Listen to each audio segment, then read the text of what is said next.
Well, on this Sunday, we don't have a sermon because it's not a sermon. It's a discourse, it's a teaching, it's a lesson. And so it's, as I think I told you it was going to be about, it's going to be about the LGBTQIA plus people and how they have been connected to creation in a certain sort of way. And I get all tongue-tied with all those alphabet words, so I just call them the alphabet people. Or usually I just call them queer. So that's what I'm going to be doing. This is a part of a talk, discourse, lesson I gave to an all-queer, mostly all-queer audience, so it's kind of addressed to queer people. But we're all in that alphabet someplace. So that's kind of the way it's written, and I didn't change it for today. So I want to start off by saying I'm very pleased that we're able to have this opportunity to talk about this today. It may not be a topic that all of you are interested in, but I think you'll find it interesting in some ways. So, for millennium, and I mean millennium, humans have recognized the special spiritual bond between what we today call queer folks and nature. The deep spiritual connection has often been expressed by queers and their roles in society as shaman, witch, healer, medicine man, medicine woman, two-spirited person, fairy, gardener, herbalist, poet, writer, artist, musician, and environmental activist. Many times throughout history, we queers have functioned as spiritual leaders and healers. In cultures more closely connected to the earth, it was often the queers that served as the mediators between humans and the natural world. Many times, sights and information that other individuals, that's page 3, not 2.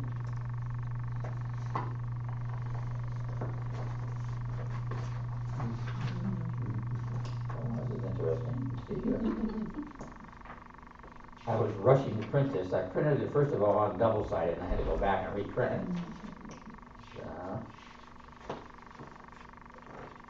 Uh-oh. I don't see page 2. I don't remember.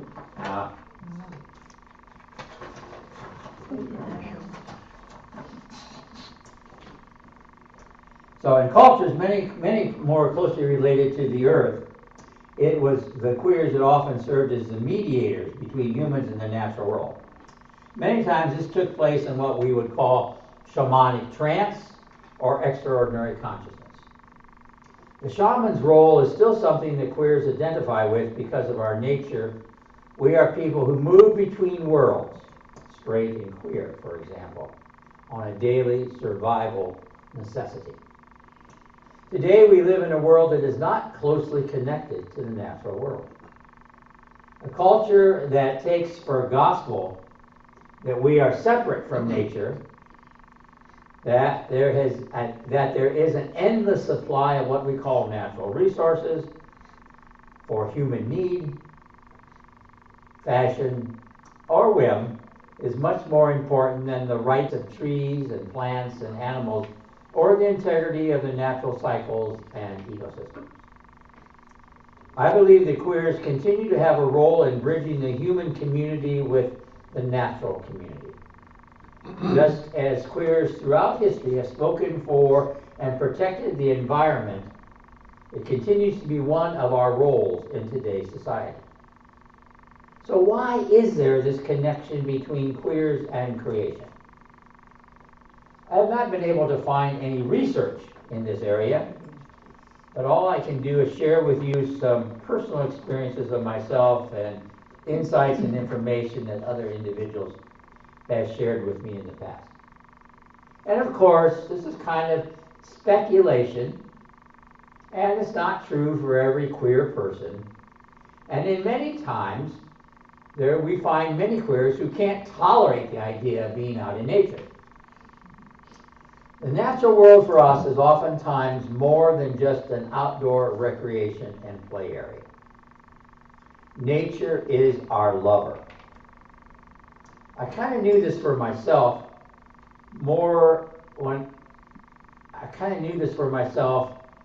and my little bit of research suggests that this is true for many gay people. As children, we often sense that we are different, and it's not until much later that we discover that we are queer. And because we are different, and we sense this in some way, and I did this also, you kind of feel separate from the rest of culture.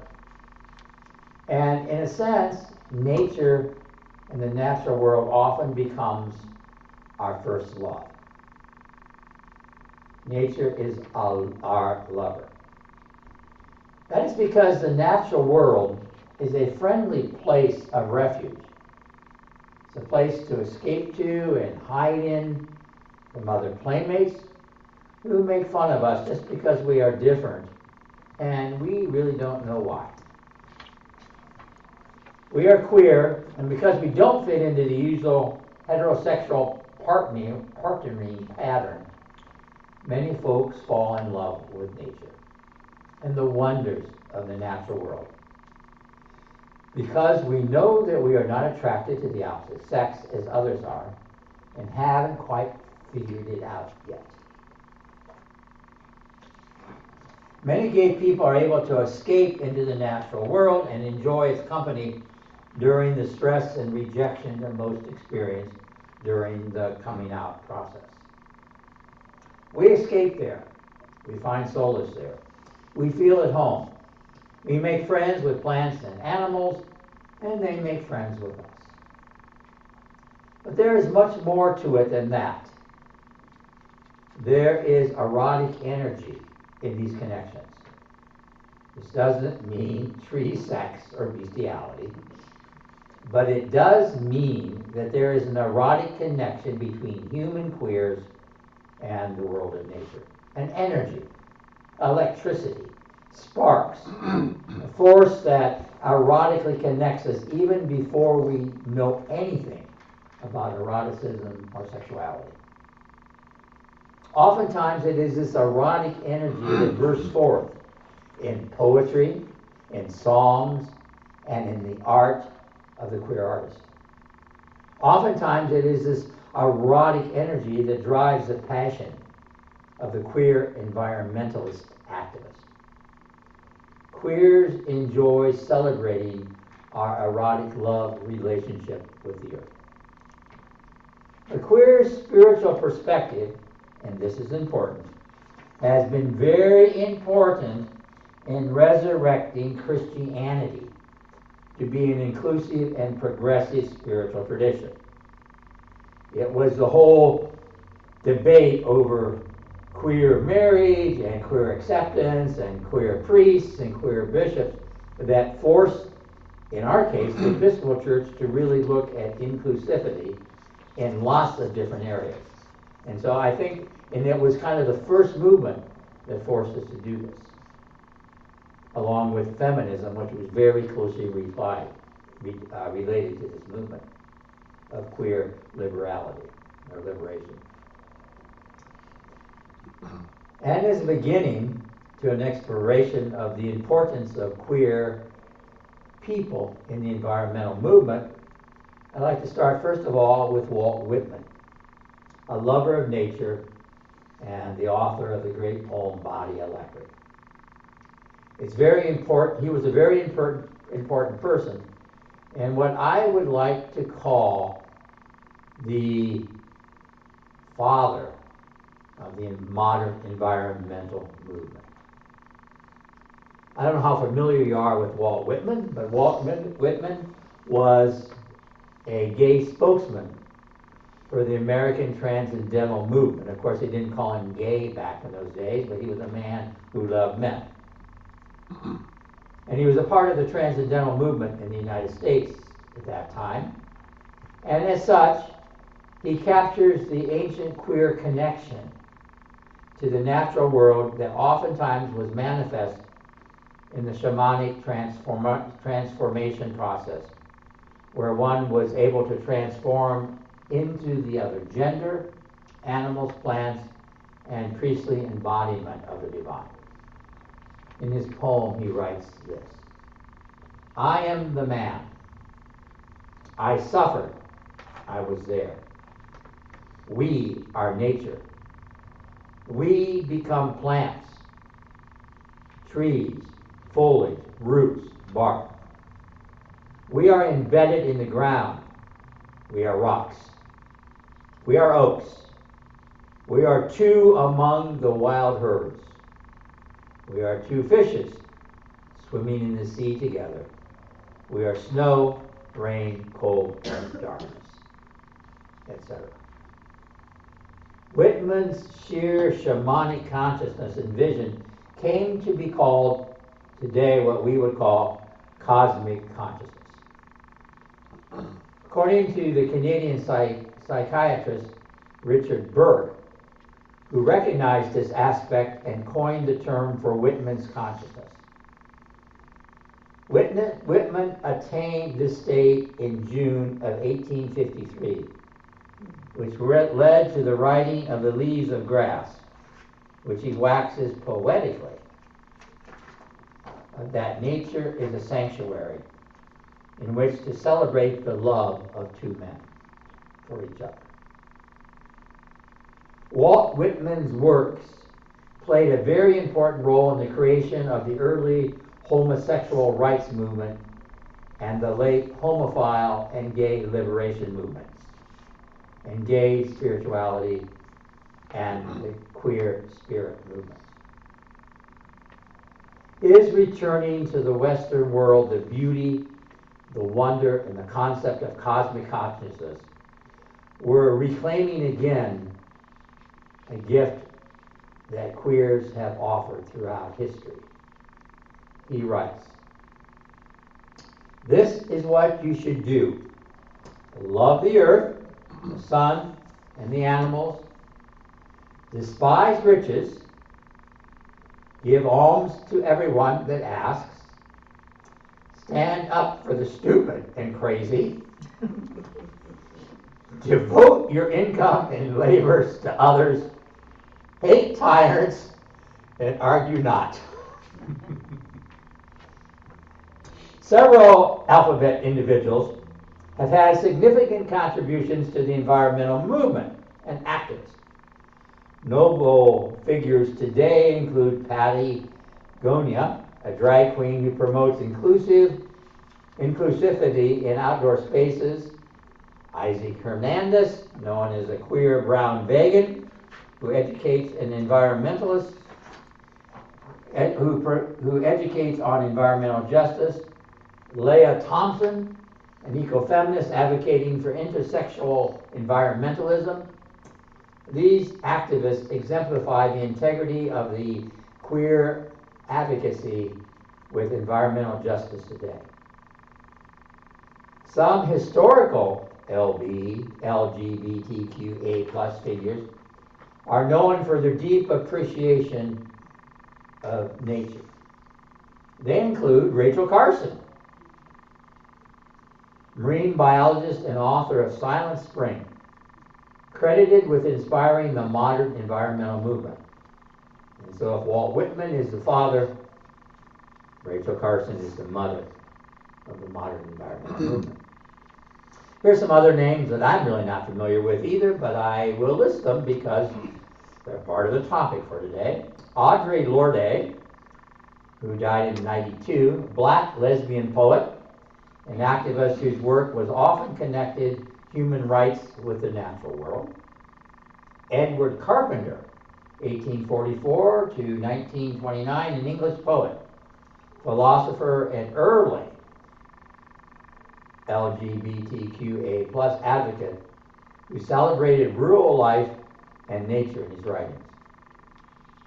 Vita Sackville-West, 1892 to 1962, English poet and gardener designer, co-creator of the famous gardens at, I hope I can pronounce it, Sissinghurst, who wrote extensively about nature. E.M. Forster, 1879 to 1970, novelist, whose writings frequently reflected a reverence for landscapes and the countryside. These figures are examples of people who linked their love for nature with creative or activist pursuits, leaving us a legacy that influenced both the literature and the environmental movement. So let's talk about some current notable alphabet people, environmental activists. Patagonia, a San Francisco drag queen and environmentalist known for promoting inclusivity and diversity in outdoor spaces while advocating for the environmental justice. They, that's the pronoun she prefers, they raised over $500,000 for the BIPOC, BIPOC, and LGBTQA+, and environmental non-governmental organizations. And then there's a local activist who just lives up the road a little bit in Boulder Creek, Annie Sprinkle, and her wife Beth Stevens, co-founder of Ecosexuality, a movement that explores treating the earth as a lover to promote environmental awareness. They have created 3 feature films about loving the earth, including Playing with Fire, an ecosexual emergency about fires in California. Ben Haggard, a co-founder of Regenesis, which educates sustainability professionals about regenerative development, and he's authored several books on permaculture and regenerative development. As I mentioned earlier, Isaias Hernandez, a queer environmental educator and eco-influencer who focuses on sustainability, environmental justice, and empathy. They're known online as the Queer Brown Vegan. Michaela Loach, a British Jamaican climate justice activist and author who advocates for environmental justice, racial justice, and sustainable fashion. Tori Tusi, a Hong Kong-born queer eco-activist who co-founded the Bad Activist Collective, focusing on racial justice, climate justice, and queer liberation. Lida von Mutius, an environmental lawyer and educator exploring the intersection of environmental conservation and justice for LGBTQA+ communities. Pinar Sinopoulos Lloyd, a queer indigenous activist and co-founder of Queer Nature, providing nature-based education for the queer community. Ricky Weber, a senior legal practice manager at Earth Justice, who advocates for environmental justice and founded a queer group within that organization. Saria West and Claire Guerrilla, Greiller, co-founders of Environmental Queers, promoting environmental activists within the queer community. Jamie Magaloni, co-executive director of 0 Hour, a grassroots organization advocating for climate legislation. Rose Marcadio, former CEO of Patagonia, who deepened the company's commitment to environmental responsibility and conservation. John Stryker, a philanthropist and president of Arcus Foundation, supporting conservation and LGBTQA+ justice initiatives. So that's just kind of a non-academic rendering of some of our history as queer people, and it's one of the reasons that I think that we have gay pride, and gay people are proud on today. And as we march as gay people and allies, we march because we are proud of this heritage, among other things. And I'm personally thankful to you people here at St. Philip's for this opportunity and for you all joining in our Gay Pride celebration today. So thank you very much.